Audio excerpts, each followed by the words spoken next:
सर्वव्यापक भगवान Gopinath ji feature film हंदिस उपलक्ष्यस मज आव जमिकिस भगवान जी निस आश्रमस पे अख होमा रचन तो यत मज सारी जिठ उपस्थित।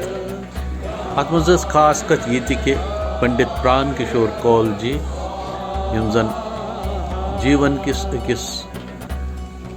अहम पड़ावस पे पन्निस हत वरी किस पड़ावस मज षामुत प्रवेश कोर्मुत तो यह कसा बड़ कथ सानि खतरन यह अनुग्रह तो आशीर्वाद अस भगवान जी ने कि अहुंद सानिध्य प्राप्त सपमुत। जमुक यह जोतवन आश्रम तमुक दुयम पोर ये भगवान जी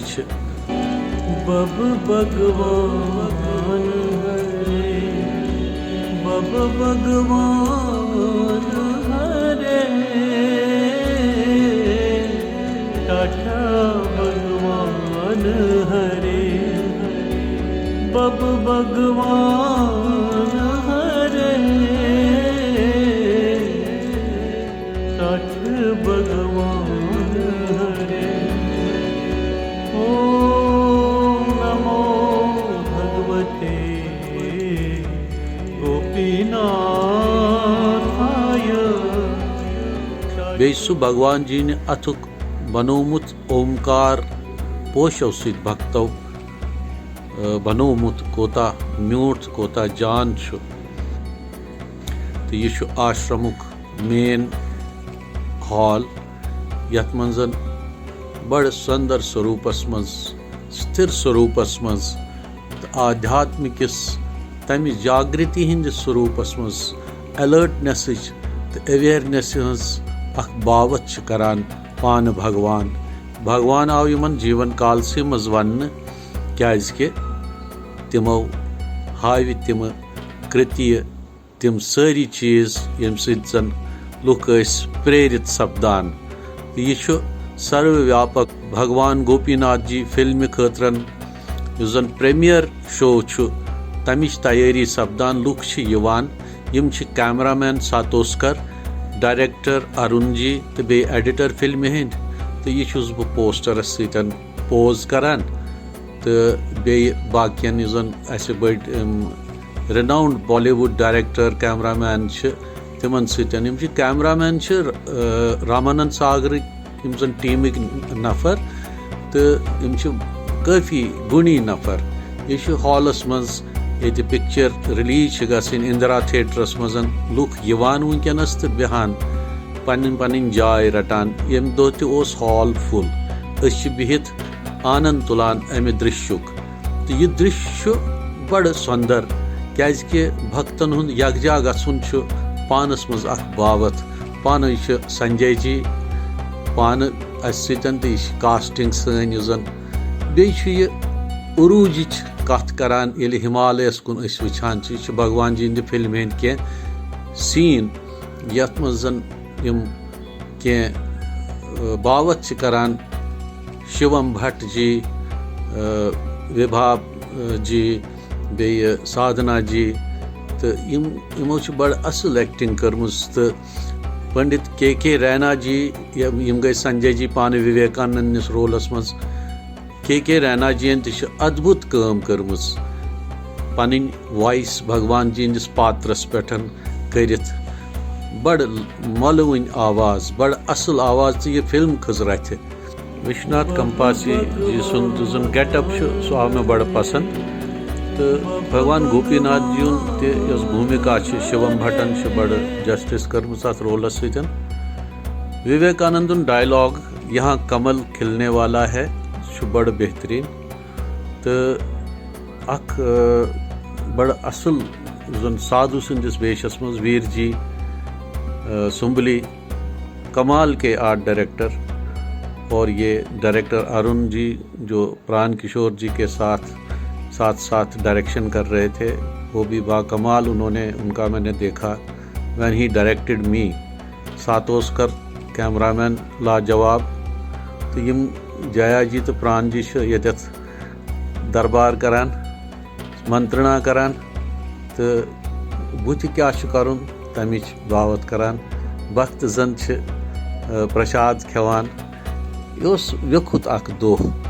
सारी भक्त पनुन अख सु अहंकार सरेंडर करित भगवान जी चरणन मज ये वातल सबस अग्नि सतन क्या थामत मंत्रणा करान हवनिश अग्नि आशीर्वाद दिवान कोता सुंदर दृश्य यह तो पानस मज ये विज हवन चलान आसान कोता मतलब शांति मिलान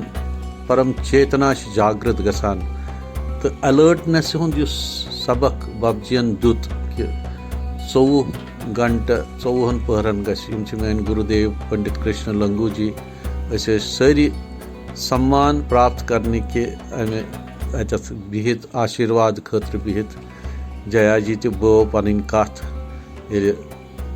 अमे दो प्रेमियर दो पंडित प्राण किशोर जी आई सम्मानित करने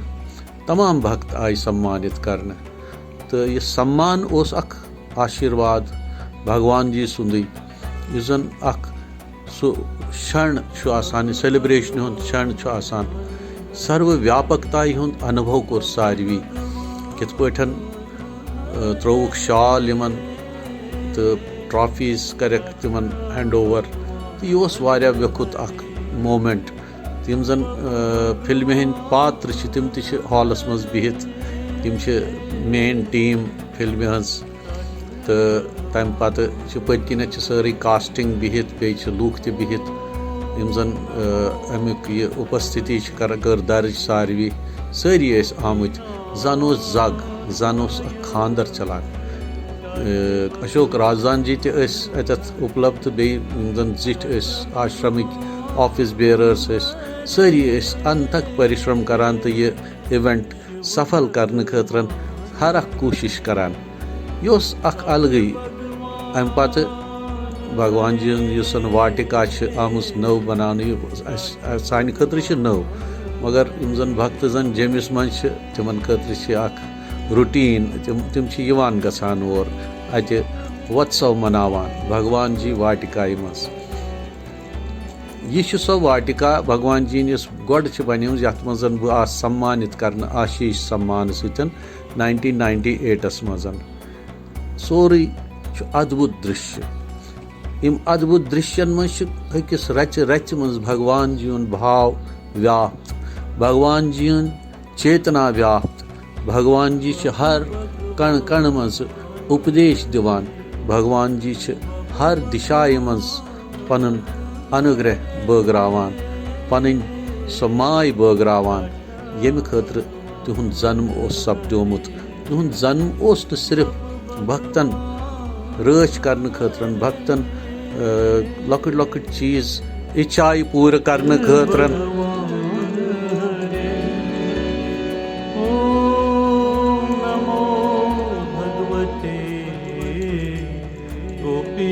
भगवान जी सुन जन्म आमुत भारत वर्ष जन जोग्राफी सु सुरक्षित करने खतर सु ओकल्ट अटैक पाकिस्तान तरफ तम नश सुरक्षा प्रदान करने खतर भगवान जी जन्म जन तिम वन करान क्या ही इज इमॉर्टल यह वन यत हवन चलान होमा चलान तो होमास मज पंडित प्राण किशोर कौल जी बिहित स्वाहा करान कोता अद्भुत दृश्य ये वुचित मनस अख अद्भुत आनंद यवान योह आनंद पोशवुन पत्किन सारी भक्त जन स्वाहा सत आवाज मिलावान ओम नमो भगवते गोपीनाथाय सत अख मंत्र यवान उच्चरित करने महायज्ञुक समापन सपुद यतनस तो यह समापन वन पोशव सतन अत स्वाहास आखिरी स्वाहा ये कनक्लूड यह करने तो भक्त जनन खतर अपार आशीर्वाद यह जनरेट करने सपुद स्वाहा तो अथ सतन यम वातल साहब बेम तीत्या भक्त जन तिम अत उपस्थित अमे अग्नि हज जन एनर्जी सह प्राप्त करने खतर। ओम नमो भगवते गोपीनाथाय।